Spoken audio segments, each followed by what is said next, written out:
Muy buenos días con todos. Saludamos desde la mitad del mundo a todas las personas que nos están escuchando a través de www.unpecuador.com Radio Unión. Este día es un día muy especial. Saludamos, como siempre, lo hacemos con mucho cariño a todas las personas que nos escuchan alrededor del mundo. Por lo tanto, les deseamos un lindo día, una linda tarde, una linda noche. Esperamos también que ustedes estén escuchándonos todos los días de 10 a 11 de la mañana. Es un placer enorme poder compartir cada día con ustedes, esperar sus preguntas, darles nuestras respuestas, opiniones, guías acerca de cada uno de los problemas que ustedes vean en sus hijos, en su familia, también dentro de la parte familiar y de pareja. Sin antes, no podemos empezar este programa sin agradecer el auspicio del Centro Psicopedagógico La Victoria, quien es que hace que este programa pueda ser una realidad. Tengo el agrado enorme de presentarles a ustedes a la licenciada Tania Fuch. Es una persona especialista en niños. Ella tiene su propio centro educativo, un centro de desarrollo infantil. Es licenciada en educación inicial, con una amplia experiencia en muchos temas, pero hoy vamos a hablar sobre dos temas sumamente interesantes e importantes. Creemos a veces que los temas más simples son los menos importantes. Al contrario, los temas más simples son los más importantes, al menos si somos padres primerizos y no sabemos cómo tratar a nuestros niños desde pequeños. Esos niños que desde el primer día de nacidos hasta los 3 años que comienzan a tener su vida escolar. ¿Qué hacemos con temas como el colecho? ¿Sí? Vamos a hablar sobre este tema, que es un tema muy interesante, me ha llamado mucho la atención. Vamos también a hablar sobre cómo iniciar a nuestros niños a la etapa de control de esfínteres. Primero vamos a iniciar con el colecho. Vamos a primero dar la bienvenida a Tañita. Tañita, muchas gracias. Gracias por aceptar esta invitación. Lo hacemos con mucho cariño y sabiendo tu experticia en el trato de niños. Y además porque sabemos que este tema lo manejas bastante bien, ¿sí? Cuéntanos un poco, Tañita, sobre qué es el colecho, por qué tomamos esta decisión de hablar sobre este tema, la importancia de este tema y por qué los padres de familia tienen que comenzar a familiarizarse con esta pequeña palabra, ¿sí?, tan importante en la vida de los niños.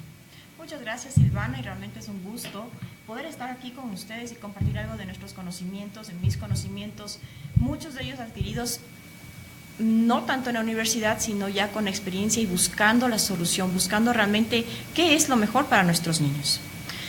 El colecho que tú mencionas viene justamente del término el lecho, colecho, el compartir el lecho de nuestro hogar, o cama familiar, también se lo conoce actualmente. Últimamente está adquiriendo bastante popularidad el tema de colecho, y así como está adquiriendo popularidad, también está derivando bastante conflicto y controversia con el tema. Entonces es importante que nuestra audiencia y los padres de familia, que hoy por hoy buscamos lo mejor para nuestros hijos y nadie nace sabiendo ser papás, nadie puede ir a una universidad, nadie puede coger un curso para saber ser papá, y más aún si somos padres primerizos. Entonces es importante que los padres de familia conozcan qué significa el colecho o la cama familiar, algo de su trascendencia, de su historia y sus ventajas, así como sus desventajas, y también las recomendaciones profesionales que podemos darles. Teñita, cuéntanos un poco de la historia del colecho. ¿Dónde nace este tema de cama familiar? Yo antes de que tú me des la respuesta, quiero invitar a todas las personas que nos vean a través de www.facebook.com/radio.unión, línea media de, línea media la.unp. Ustedes nos pueden ver en vivo nuestra entrevista, nuestro programa, así que les invito, por favor, a abrir sus Facebook y buscar de su Facebook personal, incluso usted puede ver UNP Ecuador, Radio Unión, y nos puede comenzar a seguir por Facebook. Ahora sí, Tañita, cuéntanos la historia del colecho. Bien, entonces, el colecho, realmente nosotros somos parte de un proceso histórico-cultural. Como Lev Vygotsky afirma, nosotros somos modificados de acorde a la modificación que surge en nuestro proceso de historia y nivel de cultural, así como nivel ideológico. Así, hace años atrás, hablando de 1880s, la mujer no tenía un papel protagónico más allá de atender a los hijos, el hogar era con muchos hijos. Entonces, la mamá realmente dedicarle un tiempo como tal a cada uno de sus hijos no había. Se va modificando y en el tiempo de Watson, la mujer tampoco tenía un papel protagónico, sino que el que mandaba en casa era el hombre y el único que sabía cómo educar a los hijos era el hombre. Watson está en el tiempo que empieza a surgir el conductismo. Y el conductismo realmente nos lleva a pensar al hijo como un intruso dentro del hogar. Es el hijo o el bebé que llegó, es aquel que viene a perturbar la calma del hogar. Entonces, el hijo era segundo o tercer plano. El hijo debía aprender a permanecer en la cuna, totalmente en silencio y no molestar la vida familiar. El hijo debía dormir bien la noche para no perturbar el sueño de los padres que debían trabajar al siguiente día. El hijo debía permanecer en silencio mientras los padres hablan, los hijos no pueden participar de conversaciones, los hijos no pueden opinar, simplemente deben obedecer. Entonces, este es el conductismo y Watson empieza a fomentar la psicología como una materia más científica, que es correcto. Pero la psicología busca darnos respuestas científicas a los procesos emocionales por los que pasan nuestros niños. Y la primera infancia, que justamente vamos a hablar del colecho, que es hasta los 5 años, es la primera infancia, es la que deja las primeras marcas, las primeras huellas, que no solamente podrán evidenciar en los primeros años de vida, sino a lo largo de toda nuestra vida. Entonces, Watson instaura este modo de pensar, que las mujeres, el demasiado cariño que las mamás pueden dar a sus hijos es dañino, la demasiada protección, y obviamente la sobreprotección no es nada correcto, pero empieza a alejar completamente a los hijos de su madre. Así empieza a instaurarse la situación de que deben los niños dormir alejados de la madre. A esto se suma que justo en 1880, en esa década, empiezan las investigaciones de los virus, de las bacterias, el contagio y la proliferación respectiva. Por esta razón, aquellas personas que estudiaban medicina recomendaron alejar a los hijos de la cama de los padres, porque eran mayormente los padres los que traían las enfermedades y ellos contagiaban a los pequeños en casa. Entonces se recomendó que los hijos salgan de la cama de los padres para evitar el contagio. Y se incrementa más esta forma de pensar cuando Watson indica que no, que el amor demasiado de la mamá los debilita, los hace frágiles, los hace dependientes, los hace inseguros. Entonces se acrecenta aún más la ideología que deben dormir separados. Y la cultura occidental lo incrementa aún más, indicando que la leche maternal no es suficiente alimento para los hijos. Entonces empieza una propaganda muy intensa de diferentes leches, suplementos maternos con biberón. Entonces empieza a quedar un poco de lado también el amamantar, el dar de lactar. En esta ideología, que se incrementó realmente en los países de occidental, se creyó firmemente que afecta la independencia de los niños, la autonomía de los niños. Sin embargo, ya en la década del siglo XX se empiezan a hacer estudios y se determina que la lactancia materna es la mejor para los padres y para los hijos, porque les da defensas, les da salud, es lo mejor que se puede dar a los hijos. Entonces empieza un choque ideológico, biberón, las fórmulas, a la lactancia materna. Y somos testigos de la campaña que también en nuestro país se ha hecho con mucha intensidad, promoviendo la lactancia materna. Empieza el tema, ¿deben los niños dormir en cama con los papás o no? Entonces, muy fuertemente se ha afirmado que no deben compartir el hecho de los padres porque los vuelven inseguros, porque los vuelven dependientes, porque los vuelven escasos de decisión, muchos problemas emocionales. Teñita, en ese momento voy a hacer algunos cortes de toda la introducción que has hecho, que ha sido súper interesante porque nos has dado la historia, cómo nace hasta la actualidad, cómo cómo se modifica esta tradición de que duermen en cama o no. Exacto. ¿Y por qué? Y además, no solamente la tradición, sino también las tendencias científicas y médicas, pediátricas, las están derivando, porque cuando nosotros vamos al médico, somos padres primerizos, ¿no es cierto? Vamos al médico, lo primero, o al pediatra, lo primero que nos van indicando es ver hasta qué edad nosotros podemos tener relación con nuestros hijos. Incluso el primer día que tú vas a la clínica y nace tu bebé, la enfermera te dice, tenga cuidado de dormir con su bebé porque lo va a aplastar. Usted se puede quedar dormida, está cansada, se da la vuelta, lo aplasta. Por lo tanto, te dan en la clínica 20 minutos, 30 minutos, 1 hora de estar con tu bebé, toman las enfermeras y lo llevan a la termocuna. Desde ese momento, desde el instante que el niño nace, ya exista esa separación con la madre. Y desde ese momento, la parte clínica también comienzan a darle fórmula al niño, evitando que el niño pueda hacer la acción de succión para tener la leche materna y que sea ese el alimento principal del niño. O sea, estamos desde ese momento. Ahora, ahí entendemos que tenemos conceptos, ¿no? Tenemos tendencias ya preconcebidas en la parte médica para poder separar al inicio al bebé desde el afecto o el apego materno. ¿Cuáles son los pros y los contras que existen en este coche? Tú habías dicho que en la parte histórica, al inicio de todo esto nace porque la separación, me refiero, ¿no?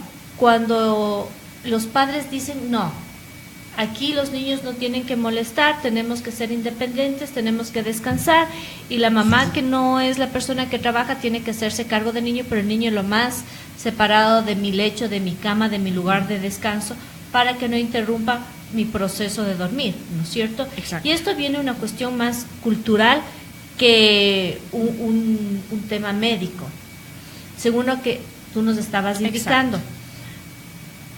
Ahora vamos un poco a ubicarnos en la parte actual, porque nosotros vemos que incluso en la actualidad hay países como Japón, como estábamos conversando antes de que empiece el programa, que tiene una estadística elevadísima de niños que comparten el lecho con sus padres hasta cierta edad, luego se los separa y se les entrega su parte más independiente, su lugar de dormir, su dormitorio, su cuarto, etcétera. Vamos a hablar un poco sobre la actualidad, vamos a enfocarnos un poco en este tema de Japón, ¿sí? Y luego nos vamos a ir a nuestra parte cultural. ¿Por qué quiero iniciar la parte con este país? Primero porque es un país mucho más industrializado y con otra cultura, y vamos a ver las ventajas y por qué ellos deciden tener a sus niños cerca hasta los 5 años, hasta los 4 años, para poder luego independizarlos. Cuéntanos un poco de eso. Perfecto, sí, de hecho China, Japón no conciben a su niño lejos de su cama, o sea, para ellos es totalmente normal, dieron a luz y apenas dan a luz, se le entrega a la madre nuevamente a su pequeñito o pequeñita y la madre permanece con ellos en la cama, o sea, los niños duermen con ellos en la cama. Obviamente les ayuda a mantener el calor. Un recién nacido no puede autorregular su calor corporal, aún puede perder calor muy fácilmente. Recordemos que ellos vienen de una vida intrauterina donde todo estaba hecho y estaban dentro de una agüita que permanece al calor que ellos necesitan, y de pronto salir y sin movimiento que promueve la circulación de la sangre, pierden calor con facilidad. Entonces así la madre puede ayudarle a permanecer con el calor correcto. En China, por ejemplo, no se conoce la muerte súbita. Se les menciona y bueno, y la muerte súbita no saben ni de qué se está hablando. Mientras nosotros, como países occidentales, estamos constantemente en investigaciones de por qué se da la muerte súbita, dentro de las cuales una de las más recientes conclusiones que se llegó es el extremo calor, y es como que el niño tiende a olvidarse de respirar. Y ahí te quiero hacer un corte. Incluso India, que no tiene el mismo nivel industrial o es un país desarrollado, tiene un 93% de costumbre de usar el colehecho y tampoco conocen lo que es la muerte súbita. ¿sí? Ellos no tienen en su vocabulario la muerte súbita. Ellos ven que es sumamente necesario compartir este lugar de vida, ¿no? Continúa, por favor, Toñita, que está súper interesante. Discúlpame que yo suelo cortar las palabras. No, con toda confianza. Porque me encanta preguntar en el momento. Yo imagino que al otro lado nuestros radioescuchas también deben tener un montón de preguntas. Y es cuando yo ahí interrumpo un poco. Es que no te preocupes. Con toda confianza, con toda confianza. De hecho, yo misma tuve que investigar, y soy también mamá. Si me permito, mi primer hijo tiene 16, mi última tiene 3 años. Entonces yo también tuve que tomar en su momento una decisión. Yo fui criada, soy alemana, y fui criada muy al medio alemán. Y el medio alemán, pues, de la Segunda Guerra Mundial, de donde viene mi papá, era duermes en tu cama. Y si tienes que pasar llorando, lloras, pero no te haces flojo, sino que aprendes a dormir en tu cama. Entonces, de pronto uno es mamá y dice que ¿qué es lo correcto? Y soy maestra, trabajo con niños pequeños, me especialicé en estimulación temprana. Entonces, vienen papás y te preguntan, ¿qué hacemos? ¿Le dejo dormir conmigo? ¿Cuántas horas le dejo llorar al niño hasta que se pueda dormir solo? Entonces, de ahí nace mi propia curiosidad, ¿qué es lo más correcto? Entonces, volviendo al tema del colecho, en Japón, como digo, duermen con los padres y no se puede evidenciar en la cultura japonesa que exista falta de independencia o falta de autonomía o inseguridad o problemas en toma de decisiones. No se evidencia problemas emocionales en general, hablando en términos generales, no se puede especificar total, pero en términos generales no se evidencian los problemas que se pensaba produce un niño que duerme con sus padres. Obviamente no está recomendado ya 4 o 5 años, como lo mencionó Silvana, máximo. Ya el niño lo normal es que empiece a tomar su independencia, pida su propio cuarto, su propia cama, incluso puede ser antes de. Hay una pregunta, ¿qué pasa? ¿Cómo separo? Porque estamos generando un apego. El primer apego con la madre, ¿no? Con el padre. Yo un poco también vamos a hablar luego sobre cuáles son las desventajas. Sí. Pero ¿cómo hago el proceso de desapego? ¿Cómo le mando a mi niño a dormir en su propia cama cuando durante 5 años o 4 años ya vieron eso como un hábito? Uh-huh. Sí, no necesariamente se debe esperar hasta los 4 o 5 años y ya vamos a hablar sobre el tema del control de esfínteres, en el cual voy a retomar un poquito este tema del colecho cuando el niño está empezando a dejar el pañal, que es normalmente a los alrededor de los 2 años. Entonces, no necesariamente se debe esperar hasta los 4 o 5 años para separar al niño de la cama de los padres, pero se recomienda que de esa edad realmente no pase. Y sí, todo es un proceso. Si nosotros le damos seguridad a los niños, y es lo que se está demostrando incluso científicamente y en todas las pruebas en la población que se está realizando, que si nosotros satisfacemos las necesidades del niño sin que el niño tenga que entrar en llanto, le damos seguridad. No necesitamos después un gran conflicto al sacarlo de nuestra cama, porque el niño por sí solo busca su independencia porque se siente seguro. Es decir, no voy a esperar a que el niño llore y llore y llore para darle de comer. Sabemos que un bebé recién nacido debe comer o alimentarse cada 2 horas. Entonces, yo tengo lista su cantidad de comida a las 2 horas y no espero que entre en llanto. ¿Qué significa cuando el niño está llora y llora por hambre? Significa que tiene falta de glucosa, o sea, le faltó azúcar y eso produce dolor de cabeza. No es que el niño pueda saber ni siquiera lo que le está pasando, simplemente siente ese susto, es una señal de alarma de su propio cuerpo. Entonces es hasta cruel dejarle llorar hasta que uno se le dé de comer. Y otra es si el niño está con cólicos, si el niño está con dolor de barriguita, si el niño simplemente necesita sentir apego. Recordemos que el niño, o el bebé en este caso, el recién nacido, ha pasado escuchando el corazón de su madre durante 9 meses. Toda su vida. Toda su vida hasta ahora. Se ha sentido calientito y ha sido parte de los movimientos de su madre, parte del convivir de su madre. Sea como sea, a través del vientre, escuchó la vida de su madre. Y de un momento a otro, dejarlo solo y frío, donde le faltan todos estos sonidos a los cuales él estuvo acostumbrado, le produce miedo. No lo puede transmitir, no lo puede decir, simplemente llora. Necesita apego con su madre. Y de ahí es más el rol con la madre que con el padre, y además la madre es la que le va a dar de lactar, entonces le causa sosiego, le causa protección. Ahí hago un par porque has dicho algo sumamente importante, no hay que esperar que el niño llore Y nosotros estamos acostumbrados, de hecho tenemos un dicho muy popular que dice, guagua que no llora no mama. Así es. El problema es que hemos creído que si es que el niño tiene que llorar para que nosotros inmediatamente poder darle o cubrir una necesidad. Ojo, estamos hablando de necesidades básicas, ¿no? Luego no quiero que nosotros creamos que es todo lo que el niño requiera, que no sea necesario. Ese es un tema súper importante. Ahí te voy a ayudar yo con un paréntesis. Necesarios. ¿Cuáles son las necesidades básicas de un niño? No partimos por alimentación, partimos por el cariño, satisfacer su cariño. Perfecto, perfecto. De ahí sí la alimentación, el descanso y el aseo. Perfecto. A eso es lo que justamente quería ir. Las necesidades básicas de un niño parten primero del cariño, del afecto, porque es ese calor placentero que él recibió y estuvo dentro del vientre de su madre.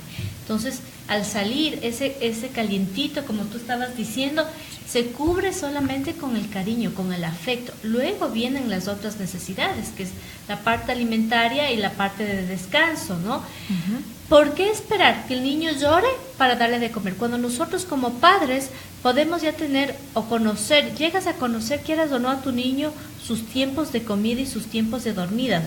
El niño viene incluso y nace a veces con reloj, porque tiene ya un reloj corporal desde el vientre. Entonces nosotros como padres tenemos que conocer cuál es su horario para poder brindarle su necesidad, tener todo listo, tener todo preparado y cumplir y cubrir esa necesidad.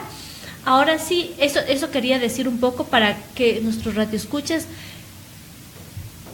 entiendan por qué no es necesario, tenemos que quitarnos ese chip de la cabeza de esperar que niños lloren para poder cubrir esa parte necesaria, exacto, ¿no? Exacto, no espera. Entonces, al momento que nosotros satisfacemos sus necesidades de cariño, de sentir protección, de saber que no está solo, de alimentación, de limpieza también, su aseo, el cambio de pañal, entonces el niño se siente seguro, no tiene esa inseguridad de ponerse a llorar en la noche.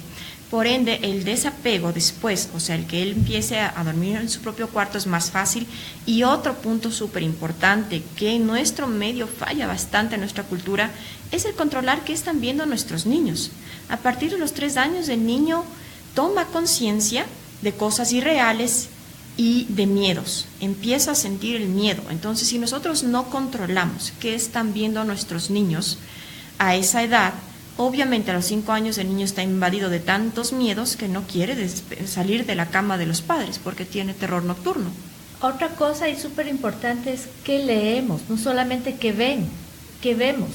Ahí entra la parte familiar, si es que existe una familia o una pareja de agresividad, por más que duerman en la cama de los padres, en este caso, vamos luego a hablar sobre las ventajas y desventajas, como les decía, van a absorber esa energía negativa o esa energía de agresividad y violencia que existen entre ellos. Pero también, ¿qué leen? Estamos acostumbrados a leer cuentos que ya científicamente deberían salir de nuestras bibliotecas, como es La Caperucita Roja, donde viene el lobo feroz a comer a la abuelita. Un niño no sabe lo que todavía es real y lo que es irreal. Uh-huh. Él crece con el imaginario de que exactamente el lobo come a la abuelita, le abren la panza de la abuelita y sale la Caperucita Roja. O sea, es completamente agresivo y violento, es terrorífico. Los hermanos Grimm, es algo terrible. Entonces, también tenemos que cubrirles a los niños con una lectura mucho más positiva, productiva, mucho más alegre, mucho más carismática, mucho más apegada amor. A la realidad. Exacto. Que ellos necesitan. Entonces, eso también es importante que nosotros sepamos. Ahora, lo que yo estoy entendiendo, Tañita, de lo que tú estás diciendo, es un poco la parte de seguridad que nosotros estamos dando al niño con este tema del colecho. O sea, yo le cubro a mi niño para darle seguridad. Así es. Y me imagino que deben haber ciertas regulaciones, ¿no es cierto? Sí, definitivamente. O sea, así como tiene muchas ventajas, una de las desventajas es que podemos producir demasiado calor durmiendo con nuestros pequeños y los sofocamos. O En su defecto, una mamá que está dando de lactar, recordemos, hablamos de cada 2 horas, el niño debe lactar cada 2 horas. ¿Qué cansancio tiene una madre que está dando de lactar cada 2 horas? ¿Cuánto sueño tiene? Y si le invade el sueño y cae realmente en un sueño profundo, y muchas personas me dirán, no, eso es imposible, una madre nunca se va a dormir tan profundo. El cansancio es cansancio y sí puede suceder, y de hecho sí ha sucedido. Entonces la madre no sentirá y puede asfixiar al niño, o si comparten el lecho con mamá y con papá. De pronto el papá no tiene el sueño tan ligero que lo tiene la mamá a raíz de que fue mamá, y de pronto asfixian al bebé. Entonces sí es una parte también a considerar, que así como puede ayudarle a mantener el calor que necesita, puede también darle demasiado calor y asfixiar al pequeño. Entonces son dos, puede ser un arma de doble lado, ventaja o desventaja. Un poco para recapitular las ventajas, ¿no?, de las que te he podido escuchar. Primero, que le estamos dando seguridad al niño. Sí. Segundo, que evitamos muerte súbita. Tercero, que el niño comienza a tomar calor y comienza a obtener un calor corporal que al nacer no lo tiene. Cuarto, podríamos decir que el niño comienza a conocer más y tenemos una relación más profunda con su madre. Ahora comenzamos a hablar de las desventajas, ¿no es cierto? Uh-huh. La primera desventaja, como tú lo has dicho, es que la madre no descansa, ¿sí? Y la segunda desventaja también es que el padre o la madre podemos en un sueño profundo hacer daño o asfixiar al bebé. Quiero ahí hacer un paréntesis. En las ventajas, según lo que he podido leer, también existe que es una de las formas en que el niño pueda llegar a un sueño REM. ¿Qué quiere decir? A un sueño profundo. Porque no siempre los niños llegan a un sueño REM. Y esa es una ventaja también, porque sienten la seguridad necesaria. Pero vamos a continuar escuchando las desventajas. Ya, bueno, la principal desventaja es justamente esa, que podríamos producir demasiado calor y podríamos asfixiar al pequeño. Uh-huh. Otra desventaja es que la madre, justo por el hecho que se convirtió en madre, el sueño se vuelve mucho más ligero y estamos como en un sueño de vigilia. Entonces, al mínimo ruido, al mínimo movimiento del bebé, ya estamos despiertos y no logramos realmente conciliar el sueño. O a su vez el padre puede ser que con el miedo de quedarse dormido muy profundo y hacer daño a su pequeño, no realmente concilia un sueño que le permita descansar y desempeñarse realmente al siguiente día. Hay padres que conducen, un padre con sueño frente al volante es un peligro.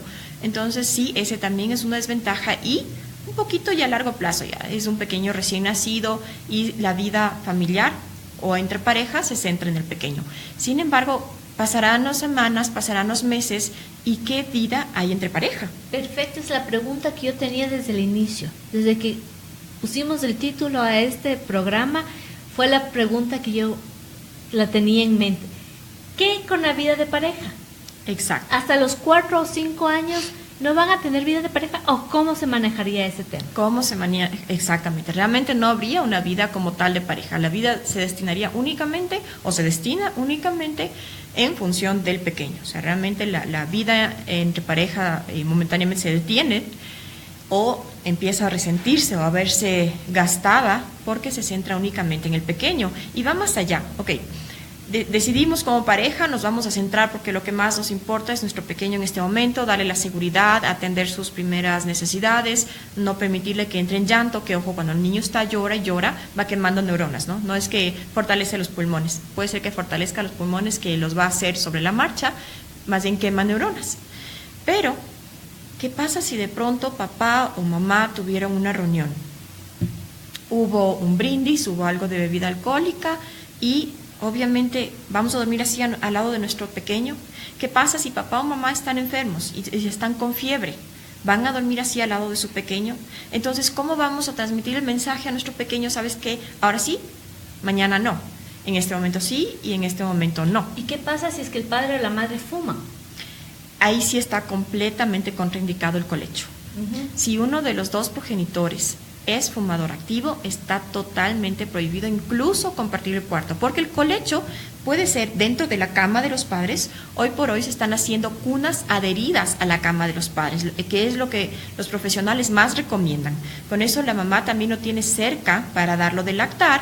Sin embargo, como es una cuna adherida, no permite como que la mamá se pueda rodar dentro de la cuna, ¿ya? Claro. Entonces es un poco más seguro para el pequeño, es lo que más recomiendan. Pero si hay un fumador, ni siquiera para compartir el cuarto, porque el colecho se puede hacer también con la cuna dentro del cuarto de los papás, no necesariamente dentro de la cama de los papás. Y ahí también entra un poco del tema familiar, ¿no? Porque si nosotros dejamos como pareja tener una vida de pareja, eso va a afectar bastantísimo en todo el entorno familiar. Al menos que los padres tengan una conversación, un hábito, una cultura de poder tener encuentros, entre comillas, a deshoras, pero siempre vamos a encontrarnos que va a afectar a la relación de pareja y el mundo familiar. Otra desventaja... Ahí te cuento algo, espérame un ratico. También afecta más porque papá está acostumbrado a ver las noticias. Vamos a ver las noticias frente a nuestros niños chiquitos. La televisión. Totalmente se centraría en únicamente ver cosas que los niños puedan ver. O simplemente, lastimosamente, en nuestro país y nuestra cultura es que tengamos televisión en todo lado, ¿no? Simplemente comenzar a tener la televisión en la sala de televisión, que es lo aconsejable, ¿no? No tener televisiones en todo lado. Tenemos que tener una televisión fuera del dormitorio. Y si queremos escuchar las noticias, fuera del dormitorio. A eso es lo que yo te preguntaba, ¿qué tipo de reglamentos, de regulaciones tendríamos que tener? Porque si es que nosotros decidimos tener un paréntesis o una filosofía de colecho, es porque los padres de familia también tienen que tener, y la pareja tienen que tener ciertas regulaciones a las que tienen que apegarse. Es decir, es una filosofía de vida. Así es. Y que realmente toda la familia está involucrada porque va a modificar a toda la familia. Perfecto. Primero hay que estar claros que no hay una receta mágica que diga sí, tanto de esto y haga esto y tiene su hijo perfecto. Así que no podemos decir que compartir el lecho, el colecho, la cama familiar es para todos bien o a todos los hace bien. No, realmente ya los padres tienen que conocer un poquito a su hijo, a veces hasta hacer un poquito de pruebas y ver cómo reacciona, porque de pronto hay un hijo que necesite un poco más de apego. Nacemos con diferentes personalidades, con diferentes caracteres, y nacemos niños más inseguros, de padres inseguros, nacemos niños que necesitamos un poco más de afecto que otros. Incluso afecta ya la vida intrauterina, qué cosas sintió la mamá, y afecta ya al niño, y de pronto por ese motivo discusiones en casa, mucho estrés, mucha depresión, pasó algo muy extremo durante el embarazo, bueno, N situaciones que se pueden dar, que afectan ya al sistema emocional del niño, y el niño al nacer requiere un poco más de apego. Pero de pronto hay un niño que realmente necesita dormir solo, que se han dado los casos. El niño llora cuando está durmiendo en cama de papá o mamá y es totalmente feliz y tranquilo cuando está solo en su cuarto y tiene el cuarto para sí solo. Entonces, depende de niño a niño. No podemos decir, sí, ¿saben qué? El colecho es para todos. No, no es para todos. Y como siguiente punto es que depende muchísimo la estructura familiar que tengan. Porque también ha habido casos que la mamá se interpone y dice, no, quiero el colecho, el papá no está de acuerdo y el papá sale del cuarto y de la cama de pareja y la nueva pareja viene a ser el bebé para la mamá. Entonces, ¿qué estructura familiar estamos dando a nuestros hijos si hacemos eso? Importantísimo que nosotros tengamos esto como una filosofía de vida, saber que no solamente la madre también es la responsable del bebé, no porque esté en la cama, sino también es una responsabilidad del padre el cuidado del bebé en la noche, que podemos turnarnos, ¿sí? Que podamos conversar cómo lo vamos a manejar este tema, y también que podamos conversar qué proceso vamos a seguir en un futuro para poder hacer la separación del bebé a su propio dormitorio, a su propia vida, ¿no? Porque también comenzamos a tener otro tipo de necesidades como niños autónomos. Entonces tenemos que tener eso sumamente claro. Saber qué tipo de vida tiene el papá, qué tipo de vida, conversar bien. Ahora, no siempre vamos a hablar esto de papá y mamá, porque en la actualidad tenemos diferentes tipos de familias. Si es que soy madre soltera, si soy divorciada y está el niño bajo mis cuidados, también tengo que pensar qué filosofía de vida voy a llevar con ello, qué tipo de responsabilidades de esta qué tipo de ambiente le voy a formar a mi hijo y tener conciencia que esta es una parte, como una prolongación de vida del niño en la parte del vientre y que poco a poco le iré soltando, pero también tener conciencia que no por eso le voy a, en el día, a mimar a mi hijo para que luego el apego sea un apego tóxico y no sea el apego positivo que es al que se quiere llegar. Es decir, no es tan fácil el tema ni el manejo, más bien tendríamos nosotros que preguntar al psicólogo, a un profesional, las pautas necesarias para poder dirigir esta filosofía y poder llegar y manejarla de la mejor manera. Continúa, Toñita. Sí. Hay otro punto. Mira, cuando el niño duerme con su mamá o con sus padres, interioriza más rápido el reloj interno de sueño. Aprende por imitación cuándo debe dormir y cuándo debe estar despierto. Pero conforme pasa las primeras semanas, los primeros meses, cuando es un recién nacido y empieza a tornarse, digamos, la normalidad de la rutina en casa, la mamá no se va a dormir a las 8 o 9 de la noche.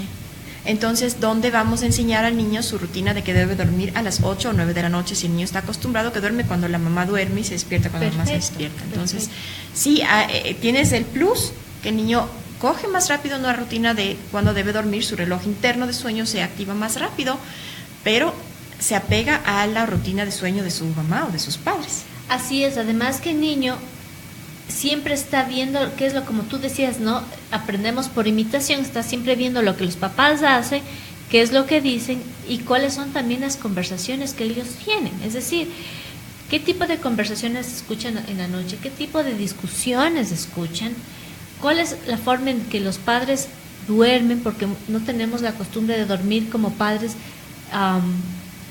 pidiendo disculpas o buscando un acuerdo, sino más bien se fortalece el enojo en la cama. Entonces el niño también está viendo eso, los referentes que este niño va a tener al ver una vida de pareja, ¿no? Acuérdense que ellos hasta los 5 años forman su carácter, hasta los 5 años hacen lo que las demás personas les muestran que es positivo y que es negativo. Entonces sí es un poco peligroso, ahí tenemos una desventaja. Para hacerles un recuento de las desventajas, nosotros tenemos la vida familiar, la vida de pareja, que no se puede consolidar. El tema si es que los padres no tienen una rutina establecida, si es que ven en la noche televisión, qué tipo de programas los ven. También un poco la asfixia, como ya lo habíamos dicho antes. Y también un poco el tema de cómo crecen con los referentes que los padres tienen. Un poco, Toñita, ya por terminar, porque quiero ir al otro tema, ya se nos está acabando el tiempo del programa. Un poco para terminar, ¿qué es lo que tú aconsejas a los padres bajo este punto? ¿Aconsejas que es positivo el colecho o es negativo? ¿Cuál es tu posición o qué consejo tú podrías darles a los padres de familia que nos están escuchando en este momento? Perfecto, sí, es súper difícil decir sí, recomiendo el colecho porque, como tú dijiste, hay diferentes tipos de familia y lo que yo recomiendo realmente es que papá y mamá se sienten juntos y se pongan los dos de acuerdo. No, si es que solo el uno impone o el otro está de acuerdo, es más daño. Preferible sáquenle de una vez al niño y déjenlo dormir solo. En realidad yo no recomiendo compartir cama de padres. En todo caso, el colecho durante los primeros años de vida, que yo no recomiendo más allá de los 2 años, que sea en cuna dentro del cuarto de los padres. Si es que realmente papá y mamá tienen una relación tan armoniosa y ambos están de acuerdo en dejar cosas a un lado, dejar su programa favorito a un lado, dejar su novela favorita a un lado, buscar otras horas para ver el noticiero donde realmente nosotros estemos dando un ambiente sano a nuestro pequeño. Bueno, ha estado tan interesante este tema que nos olvidamos de nombrar a nuestros auspiciantes.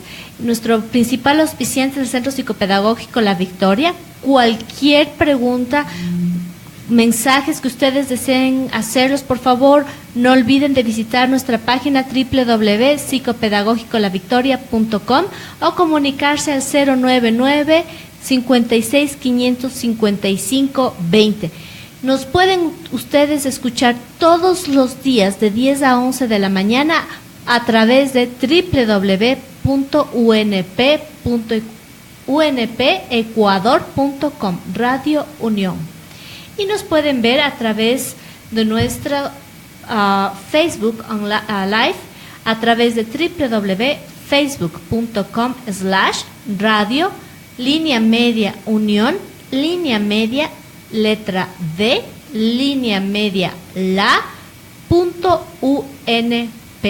Por favor, no olviden de visitarnos, de escucharnos todos los días. Estamos siempre en este mismo lugar para poder atender a sus necesidades y requerimientos. Si ustedes tienen idea o quieren que nosotros hablemos de un tema especial, por favor, comuníquense con nosotros. Estaremos gustosos de atenderlos.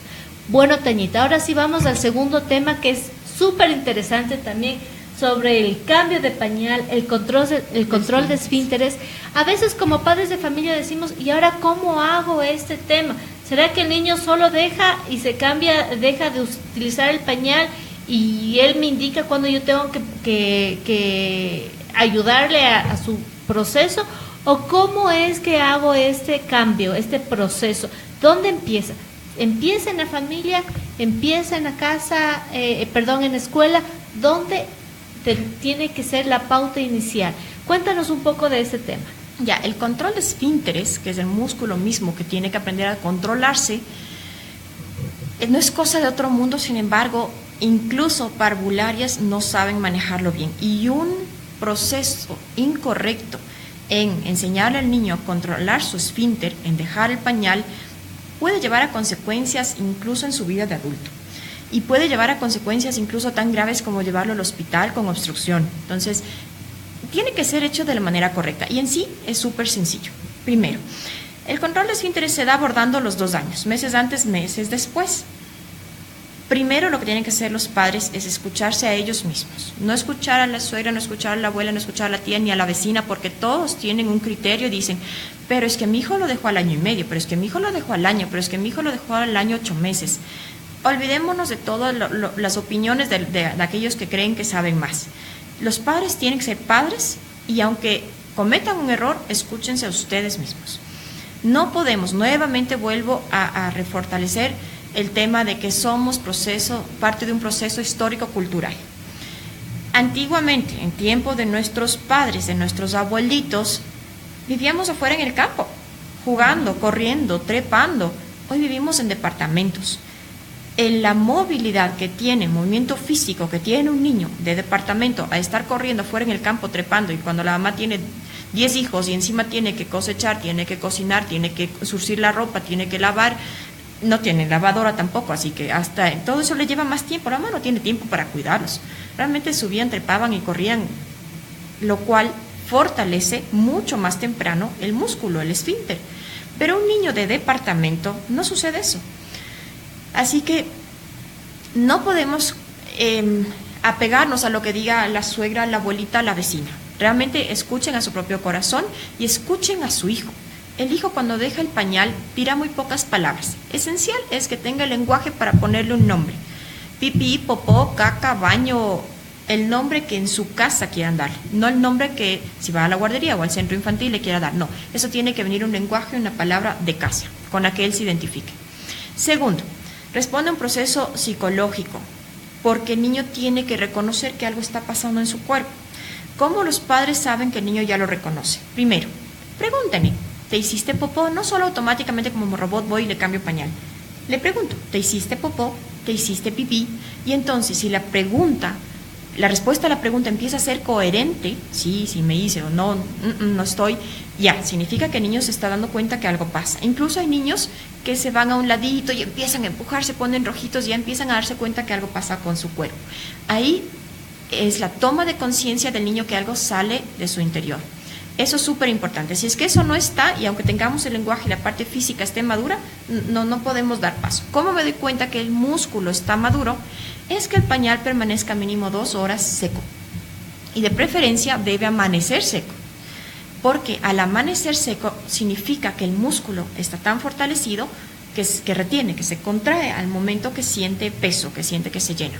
Entonces, si las 3 partes están listas, ¿tiene el lenguaje suficiente para ponerle un nombre? psicológicamente siente ya cuando algo está saliendo y físicamente el músculo está maduro, estoy listo para dejar el pañal. No lo cruzo jamás con guardería. Perfecto. Ahora, ¿qué pasa con la alimentación? ¿Tiene que tener el niño una alimentación específica antes de ir a dormir? Una alimentación específica como tal no, pero no es lo más prudente darle un biberón de 8 o 12 onzas de leche o justo antes de dormir darle un vaso de agua. O sea, restringamos la cantidad de líquido, que sea su última toma a las 7 de la noche, para que a golpe de las 9, 2 horas después, sea la última vez que va al baño y así evacúe lo que tiene. Pero el control de esfínteres vamos a comenzar con el día.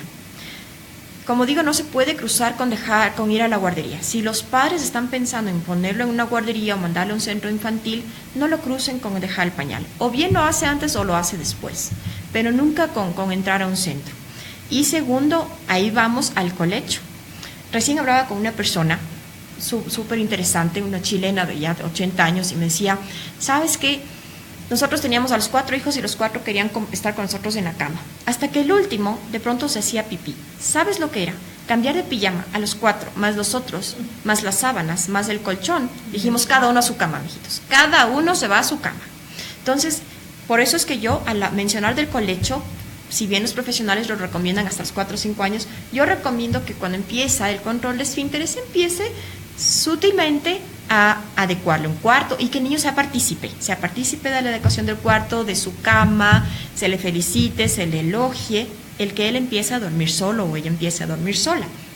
Y así nos da la pauta también de cubrir su colchoncito y que sea más fácil, más llevadero los accidentes.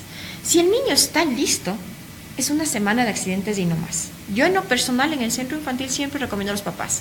Si tienen alfombras en casa, claro, si está alfombrada la casa, no les voy a decir sacar alfombra, ¿no? Pero si tienen alfombras sobrepuestas, retírenlas momentáneamente.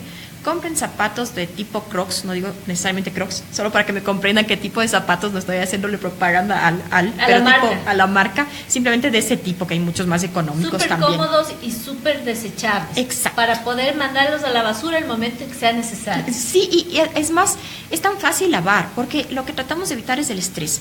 Lo que menos necesita el niño al dejar el pañal es que la mamá se estrese o el papá se estrese y lo reten. Además que somos a veces papás que tenemos el tiempo tan limitado que trabajamos los dos y vemos que el piso está cochino, que se nos hizo pipí y en vez de ayudar al niño nos quejamos de por qué ensució.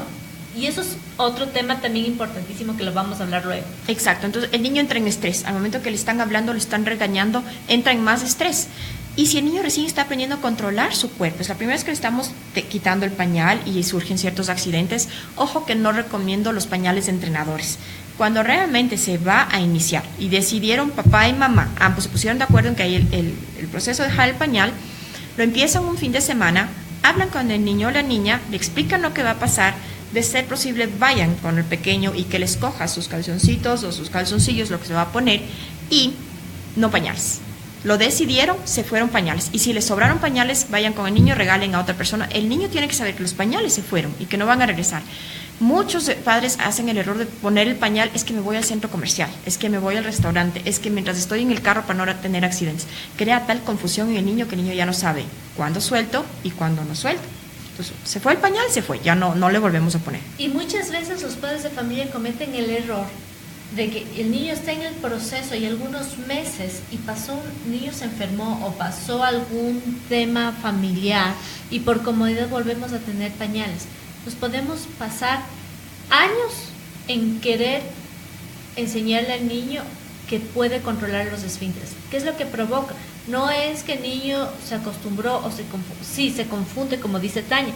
El problema es que el niño también toma el tema de comodidad y evita y ya deja de que sus músculos comiencen a funcionar adecuadamente. Se relajó también.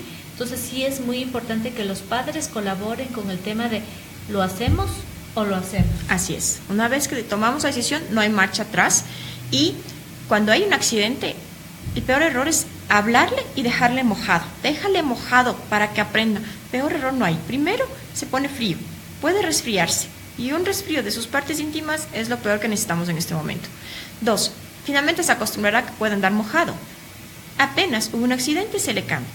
Ya, mi corazón, tuvimos un accidente, te ganó el pipí, vamos a cambiarnos, sin más. Si yo empiezo a retarle al niño, el niño puede entrar a tal estrés que retiene sus heces fecales al punto de obtener una obstrucción y van de emergencia al hospital porque tienen que hacerle un lavado.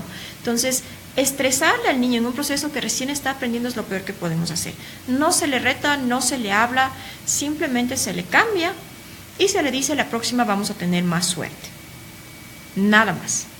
Muchas gracias, Tania. Te agradezco bastantísimo por tu aporte. Ha sido súper interesante poder escuchar sobre estos dos temas que muchas veces nosotros, primero, no sabemos cómo manejar. Segundo, es importante que nosotros podamos entender la función de padres y que hay otro tipo de filosofías también a la que podemos apoyarnos para poder educar o seguir dentro de nuestro proceso familiar. Estamos por terminar nuestro programa. Ha sido súper interesante esta conversación. Yo agradezco a todas las personas que nos están viendo y nos están escuchando. Y no olviden de escucharnos todos los días de 10 a 11 de la mañana a través de www.unpecuador.com Radio Unión. Y agradecemos esta mañana, como todas las mañanas, a nuestro auspiciante, el Centro Psicopedagógico La Victoria.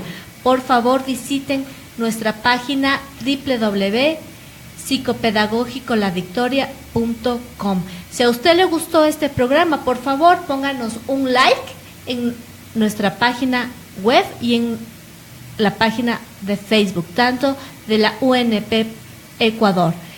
Les agradezco bastantísimo y con ustedes será hasta el día de mañana. No me quiero despedir sin antes comprometer a Tania que nos vuelva a visitar con otro tema sumamente interesante. Muchas gracias con todos y hasta mañana. Muchas gracias, realmente un placer. UNP Radio presentó Educando, un programa dirigido por la magíster Silvana Naranjo. No te pierdas